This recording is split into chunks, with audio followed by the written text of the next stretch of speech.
Hello friends, welcome to my channel. मेरा नाम स्नेहा है और मैं स्टॉकहोम स्वीडन में रहती हूँ। मैं अपने ब्रेस्ट कैंसर की जर्नी और ट्रैवल सीरीज़ पे वीडियोस बनाती हूँ।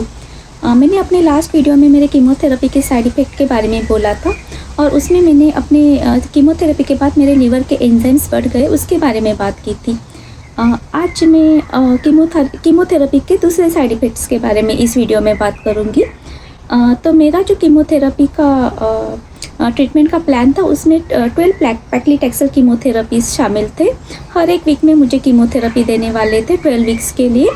बट उसमें मुझे ये भी बताया था कि मेरे हर एक सिम्टम्स को देखेंगे, मेरे साइड इफ़ेक्ट्स को देखेंगे और अगर मेरे ब्लड रिपोर्ट्स अच्छे हैं तभी मुझे कीमोथेरेपी देंगे। तो मेरे लीवर एंजाइम्स की वजह से मुझे फर्स्ट वीक का 100% कीमोथेरेपी मिला। मुझे सेकंड वीक का कीमोथेरेपी नहीं मिला क्योंकि मेरे लीवर एंजाइम्स हाई थे। मेरा थर्ड वीक जब ब्लड टेस्ट किया उसके बाद भी मेरे लीवर एंजाइम्स हाई थे, तो मुझे तब भी कीमोथेरेपी नहीं दिया।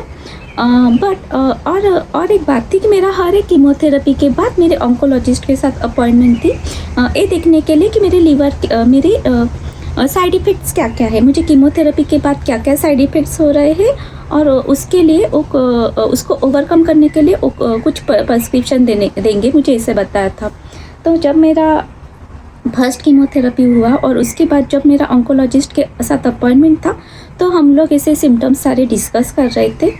उसमें मुझे ऑन्कोलॉजिस्ट पूछ रहे थे कि मेरे क्या क्या साइड इफ़ेक्ट्स है। तो जो फर्स्ट कीमोथेरेपी हुआ उसमें तो जो साइड इफ़ेक्ट्स मैंने अपने पहले वीडियो में हेयर लॉस एंड वो सब लीवर वैल्यूज़ उसके बारे में बात की। हालांकि मेरा फर्स्ट कीमोथेरेपी के बाद ही हेयर लॉस स्टार्ट नहीं हुआ था जब मेरा ऑन्कोलॉजिस्ट के साथ अपॉइंटमेंट था।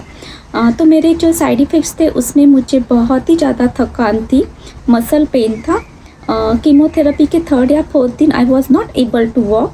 तो वो मैं अपने ऑन्कोलॉजिस्ट को बता रही थी। उसके बाद मैंने बताया कि मुझे माउथ में सोर्स आ गए जिसकी वजह से मुझे खाना ठीक से नहीं खाने को हो रहा है। उसके लिए उसने मुझे मेडिसिन लिख के दिया।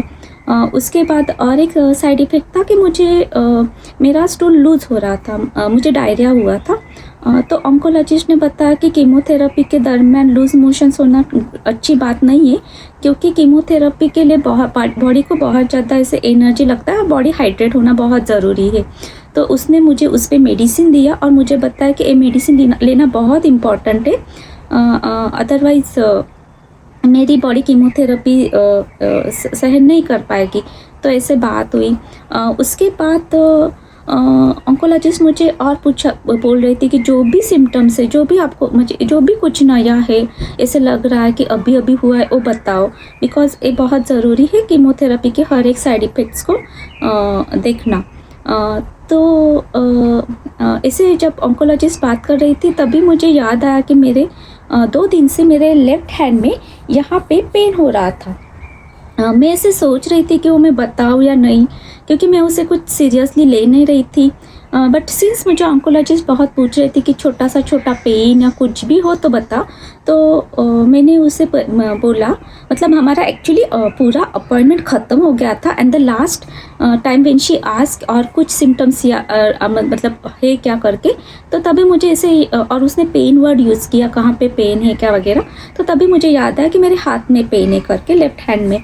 तो मैंने उससे बोला हाँ मुझे और एक सिम्टम है, 2 दिन से जब मैं ऐसे स्पोर्ट्स ब्रा पहन रही थी और मैं ऐसे हाथ ऊपर किया तो मुझे यहाँ पे दर्द हुआ करके। और मैंने वो सिम्टम बताया और जैसे मैंने सिम्टम उसको बोला, she was writing down all the symptoms in her laptop. उसने सीधा लैपटॉप ऐसे साइड किया और मेरी तरफ आई और बोला कहाँ पे, तो मैंने कहा यहाँ पे कहीं तो भी ऐसे दर्द है करके। एंड फिर मैं खुद ही ऐसे उसको बता रही थी कि शायद मैं ठीक से सोई नहीं क्योंकि मैं उस सिम्टम को ऐसे लग रहा था कि मैं क्यों बता रही हूँ, इतना पेन तो मतलब ठीक से नहीं सोते वैसे भी होता है, या कहीं उस हाथ से कुछ काम किया होगा वगैरह उसकी वजह से हो रहा है। बट वो उस सिम्टम्स को कुछ उसने ज़्यादा ही सीरियसली ले लिया। उसने मेरे हाथ को चेक किया ऐसे एंड देन शी सेड कि अभी आपका इमरजेंसी अल्ट्रासाउंड करना है करके।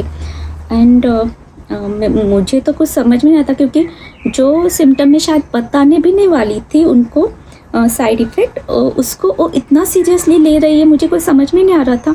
एंड उसने उसने मुझे बताया कि कभी कभी थ्रोम्बोसिस होता है, बट फर्स्ट वो अल्ट्रासाउंड करेंगे और उसके बाद ही मुझसे बात करेगी। तो मुझे तुरंत अल्ट्रासाउंड के लिए लेके गए।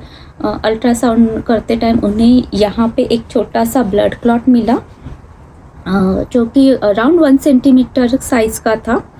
और फिर उसके बाद फिर से मेरी ऑन्कोलॉजिस्ट के साथ अपॉइंटमेंट थी, और फिर अल्ट्रासाउंड के बाद मेरी ऑन्कोलॉजिस्ट के साथ अपॉइंटमेंट थी। तो ऑन्कोलॉजिस्ट ने कहा कि अनफॉर्चुनेटली वेन थ्रोम्बोसिस है करके, और यहाँ पे अंडर आर्म्स में कहीं तो भी उनको वो जो 1 सेंटीमीटर का ब्लड क्लॉट मिला है।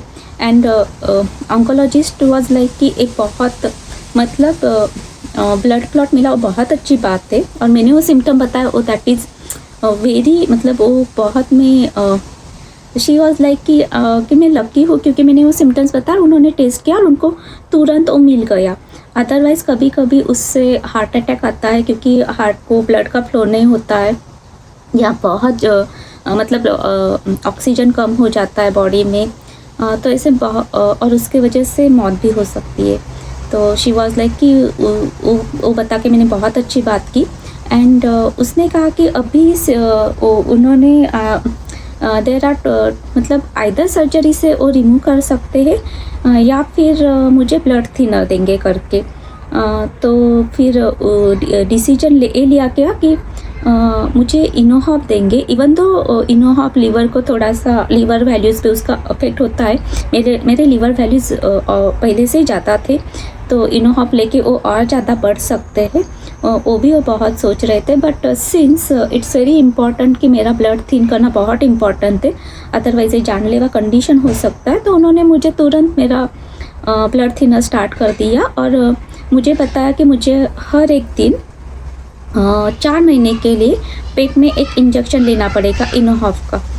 वो सुन के तो मैं बहुत ही सैड हो गई, मतलब वो मेरा पूरा दिन बहुत ही सैड जा रहा था। ऐसे मैंने सोचा नहीं था उनको कुछ मिलेगा करके, हाथ पे वो भी मिला। एंड वो इतना डेंजरस हो सकता है करके मतलब था करके। एंड ऊपर से मुझे ये भी बताया था कि थ्रोम्बोसिस 3 उसके रीजंस हो सकते हैं। आइदर मेजर सर्जरी, क्योंकि मेरा ब्रेस्ट कैंसर रिमूवल का सर्जरी एंड रिकन्स्ट्रक्शन सर्जरी किया था उसके वजह से, या सेकंड ए कीमोथेरेपी का साइड इफ़ेक्ट हो सकता है, या थर्ड आइदर मेरे बॉडी में कैंसर है। कहीं तो कैंसर के वजह से होता है, ऐसे नहीं बोला उन्होंने कि मेरे बॉडी में कैंसर है, उन्होंने कहा कि कैंसर के वजह से भी ब्लड क्लॉट्स होते हैं करके। तो वो सुन के तो मैं बहुत ही नर्वस हो गई again, I was super sad. और फिर बट ऑन्कोलॉजिस्ट ने कहा कि उनको ऐसे लगता है कि ये जो ब्लड क्लॉट हुआ है वो मेजर सर्जरी की वजह से ही हुआ है। But again I was in doubt, क्योंकि मेरा सर्जरी मेरा कियान के बर्थ के टाइम पे भी मेरा 4th डिग्री टीयर था, तो मेरा मेजर सर्जरी हुआ था। उसके बाद मेरा अपेंडिक्स का सर्जरी हुआ था, तभी भी मुझे ब्लड क्लॉट नहीं हुआ। मेरा लीवर का बायोप्सी हुआ था, ब्रेस्ट कैंसर के पहले की सारी बातें बोल रही हूँ, तभी भी मुझे ब्लड क्लॉट नहीं हुआ। और अभी सर्जरी के बाद ब्लड क्लॉट हुआ, तो मुझे बहुत ही मतलब I was in doubt, is it really because of the surgery या फिर is it because of cancer, and if it is because of cancer तो कैंसर मेरी बॉडी में है क्या कहीं। तो ये सारे सवाल मेरे मन में बहुत आ रहे थे। मैंने डॉक्टर से पूछा भी, बट ऑन्कोलॉजिस्ट से पूछा भी, but the oncologist was very sure that it is because of surgery और कीमोथेरेपी का साइड इफ़ेक्ट। वो दो बातों पे थी, क्योंकि उसको वो पूरा श्योर थी कि मेरे बॉडी से कैंसर निकाल दिया है करके।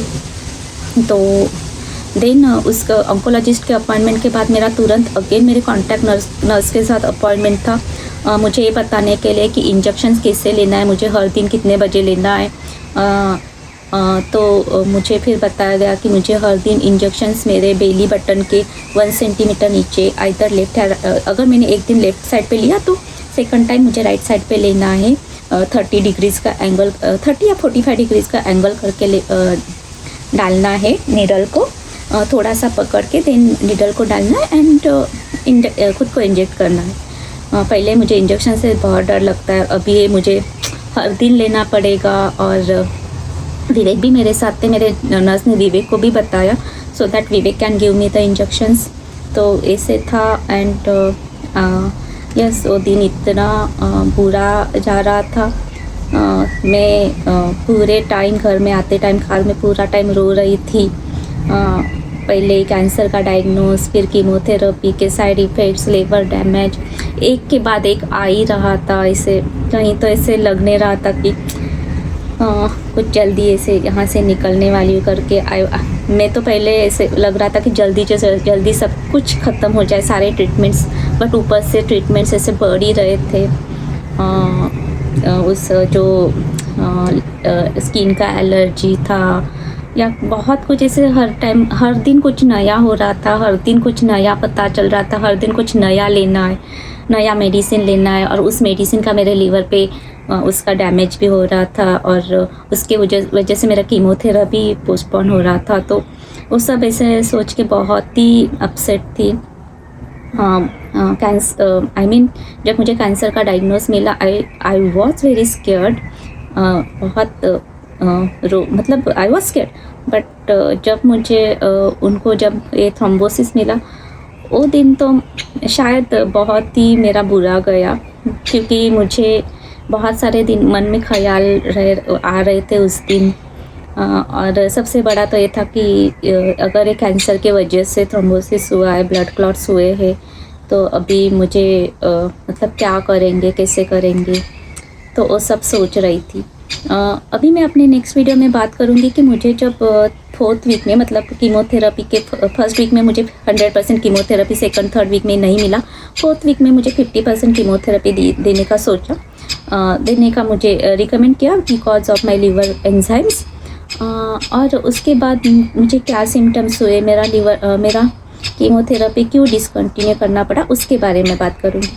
Thanks for watching. हाय तो दिस इज नॉट